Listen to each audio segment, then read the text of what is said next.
August 1969, Los Angeles. Steve McQueen was at home. The phone rang. Steve, Sharon Tate was murdered. McQueen froze. What? Charles Manson's followers. They broke into her house. Killed everyone, McQueen thought. There was a party at Sharon's house that night. McQueen was invited. He didn't go. Other plans. Luck. Then the police called. Mr. McQueen, your name is on Manson's list. He was going to kill you too. Don't forget to subscribe to our channel and turn on notifications, because this is the story of how a man narrowly escaped death, Hollywood's darkest night, and the fear that turned into paranoia. Terrence Stephen McQueen was born on March 24, 1930, in Beech Grove, Indiana. His mother, Julian, was an alcoholic. His father, William, left the family before Steve was born. Steve never met his father. "Where's my dad?" he'd ask as a child. Julian would say, "I don't know. He left." Steve would ask, "Why?" Julian would say, "Because he didn't love us." Steve didn't understand at that age, but there was an emptiness inside him. His father had abandoned him before he could learn to love. Julian couldn't raise a child alone. No money, no job. There was alcohol. Every night she'd go to bars, leave Steve home alone. At 4, at 5, at 6, by himself. In a dark house. He'd be scared, but couldn't complain. His mother wasn't there. In 1934, Julian met a new man, Claude. She told Steve, "Your new father." Steve said, "But I don't have a father." Claude said, "Now you do. I'm your father." Steve didn't like Claude. Claude didn't like Steve. "This kid's a problem," he'd tell Julian. "Discipline him. Be tough." Claude would beat Steve, belt, hand, slap, for small mistakes. Broken glass, forgotten homework, loud voice. Everything was a reason to get beaten. Steve would scream, "Stop, it hurts." Claude would say, "Shut up." Julian wouldn't intervene. Sometimes she wasn't even home. She was at the bar. Steve was left alone, with violence, with fear. In 1937, Julian said, "I can't deal with you anymore, Steve." Steve was 7. "I'm sending you to your grandmother's farm in Missouri." Steve said, "But I want to stay with you." Julian said, "No, go." Steve went. He understood. His mother had abandoned him too.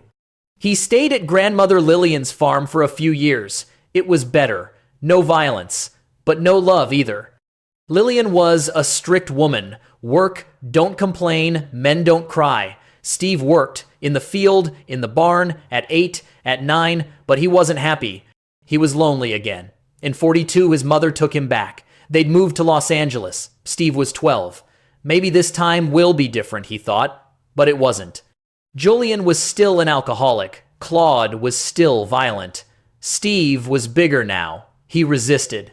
"Don't touch me," Claude said. "What did you say?" Steve said, "If you touch me again, I'll run away." Claude said, "You're scaring me." Steve said, "You should be scared." At 13, he ran to the streets. Hung out with gangs, stole cars, got caught, sent to reform school, Junior Boys Republic, California. He stayed there 3 years, learned discipline, but still no love. Just rules. In 47, at 17, he got out, didn't return to his mother, joined the military, Marines, served a few years there. He was undisciplined, got punished, but he was tough. Military ended. He went to New York to become an actor. Why? He didn't know. Just a feeling. Maybe I'll find myself there. In the 1950s, Steve McQueen started acting. Small roles on Broadway, then television. The series Wanted, Dead or Alive. Cowboy role. Audiences loved it. Steve was different. Tough. Quiet. Charismatic. They'd call him cool. But when the camera turned off, Steve was uncontrollable. He'd fight with directors, refuse lines. "These lines are terrible. Change them." "But the script says so. I don't care. Either we change them or I don't shoot." Most of the time they'd change them. Because Steve drew audiences. 1963, The film The Great Escape, story about escaping from a war prison camp. Steve was the lead. But he made a demand. There needs to be a motorcycle scene. I'll write it. Director John Sturges said, but there's nothing in the script. Why a motorcycle? Steve said, because it's cool. Audiences will love it. Sturges said, it's dangerous. Use a stunt double. Steve said, no, I'll do it. The argument lasted long. Finally, Steve won. The motorcycle scene was added. The film came out. The scene became legendary. Everyone talked about it. Steve McQueen jumped over barbed wire. Actually, it wasn't entirely him. A few shots were the double, but most were Steve. He'd taken the risk. It worked. 1968. The film Bullet, Police Detective, in San Francisco. There was a car chase scene. Director Peter Yates said, Steve, this scene is very dangerous. We should use a stunt double. Steve said, no, I'll drive. But the insurance company won't allow it. Steve said, doesn't matter. I'll do it. Ford Mustang, San Francisco's steep hills, 110 miles per hour. Steve was at the wheel. Really, the camera was in the car. It was dangerous. But Steve didn't care. The scene was shot. It became cinema history's most iconic chase. Steve said, see, I'm always right. Ego? Yes. But was he right? Yes. But Steve wasn't just uncontrollable on set, in his private life too. In '56, he married actress Niall Adams. They had 2 children, Terry and Chad. But Steve wasn't a faithful husband. He'd go to parties, flirt with women, sometimes disappear for days. Niall would ask, where were you? Steve would say, doesn't matter. Neil said, it matters to me. Steve said, don't pressure me. They'd fight. But Neil wouldn't leave. I love him. He'll change, she'd say. But Steve didn't change. They divorced in '72. Steve said, I'm sorry, but this is who I am. I can't be controlled. Summer of '69. Steve McQueen was Hollywood's biggest star. He was invited everywhere. Parties, premieres, private gatherings. Sharon Tate and Roman Polanski knew him too. Polanski was a famous director. He'd made Rosemary's Baby. Sharon was a beautiful actress. She was pregnant, 8.5 months. They had a big house in Benedict Canyon. 10050 Cielo Drive. They'd often throw parties. Steve would go. Friday evening, August 8th, 1969. There was a party at Sharon's house, a small gathering. Close friends. Jay Sebring, hairdresser, and Sharon's ex-boyfriend. Wojciech Frykowski, director friend. Abigail Folger, coffee heiress. Steve was invited too. That afternoon, Sharon called. Steve, are you coming tonight? Steve said, I don't know, Sharon. I have other plans. Sharon said, what plans? Steve said, I'm meeting with a woman. Sharon laughed. Again? Okay, another time.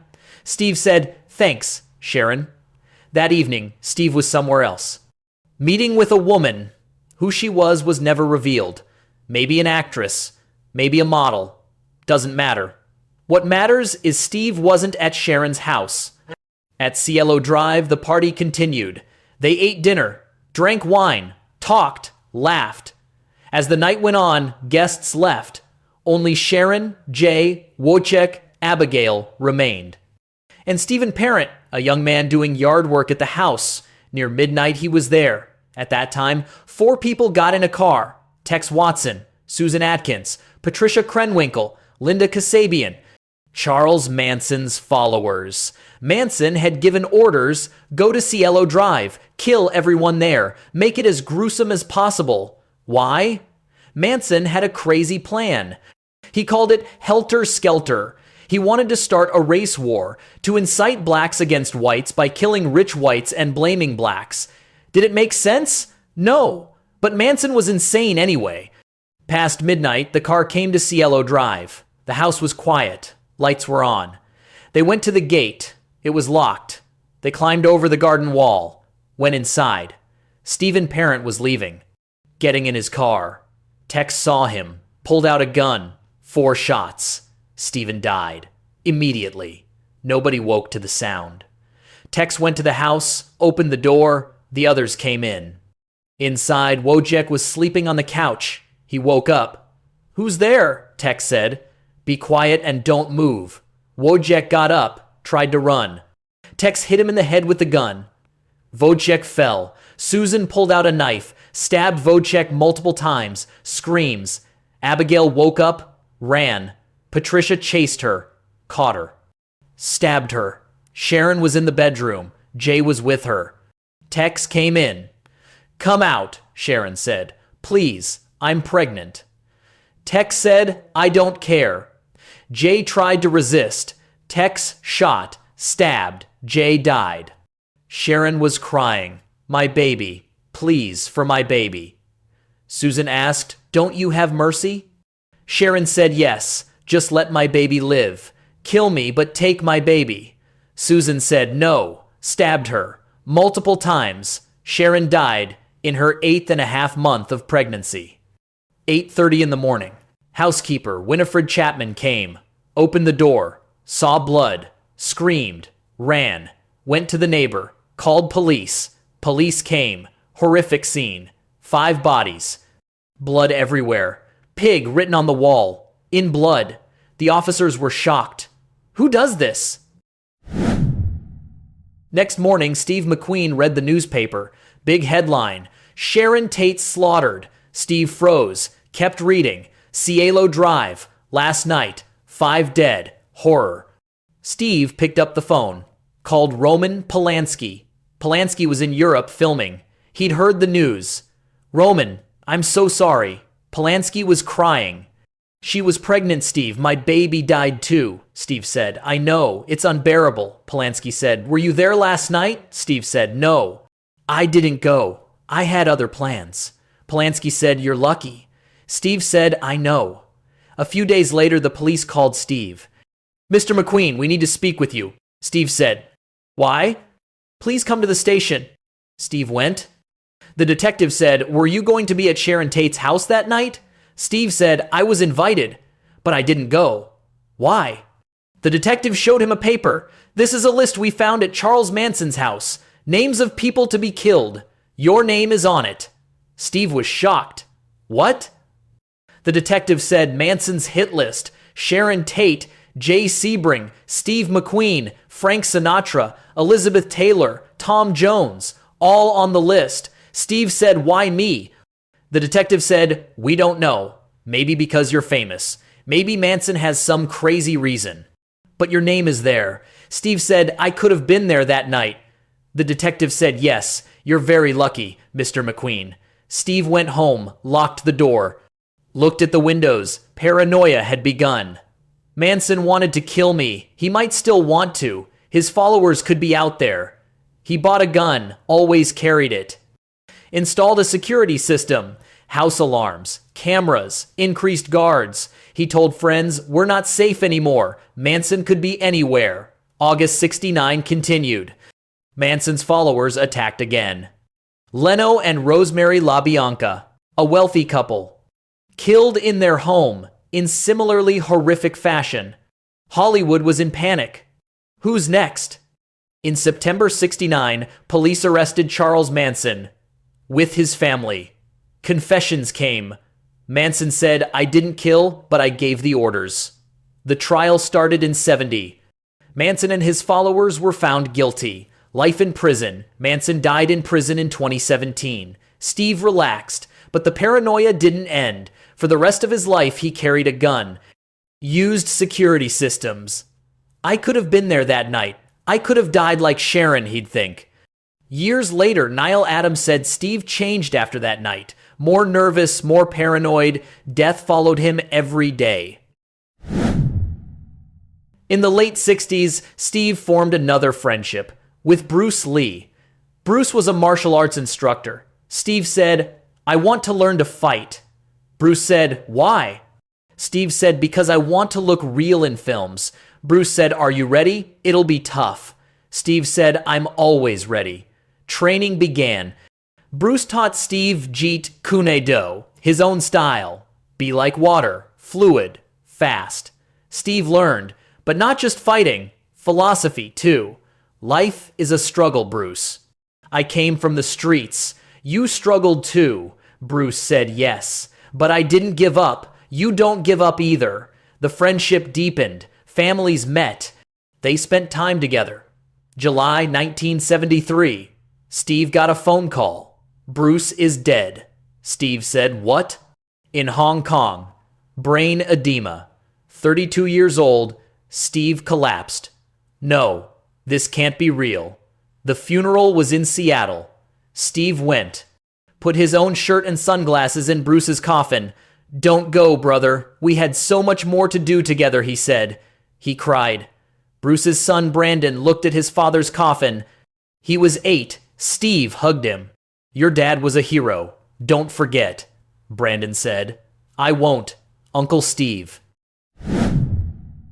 December 1979. Steve couldn't breathe. He was coughing. His chest hurt. He went to the doctor. X-ray. Shadow on the lung. Biopsy. Result: mesothelioma. A rare cancer caused by asbestos. Fatal. Steve asked, "How much time do I have?" The doctor said 6 to 12 months. Steve said, "Treatment?" The doctor said, "None. It's impossible." Steve was shocked. He was 49, but he was dying. How did this happen? When did I come in contact with asbestos? The doctor said, "We don't know. Maybe in the military, maybe in old jobs, maybe in films." Steve thought, true.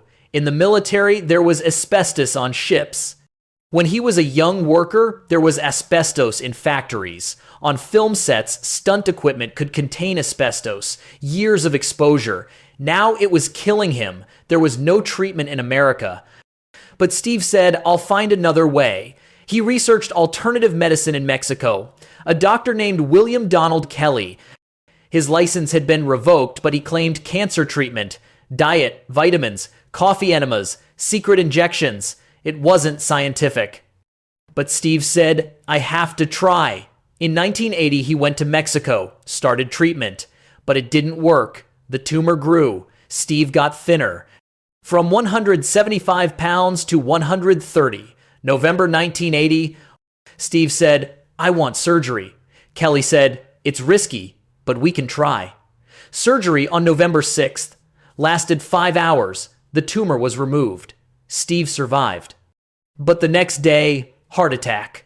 November 7th, 1980, Steve McQueen died, 50 years old. Steve McQueen is remembered as the king of cool, rebel, charismatic, uncontrollable. He came from the streets, became a star, escaped Manson, lost Bruce Lee, fought cancer, lost. But his legacy remained, one of Hollywood's most iconic faces. Style icon, leather jacket, jeans, sunglasses, all Steve. Still remembered today. What does cool mean? Steve McQueen.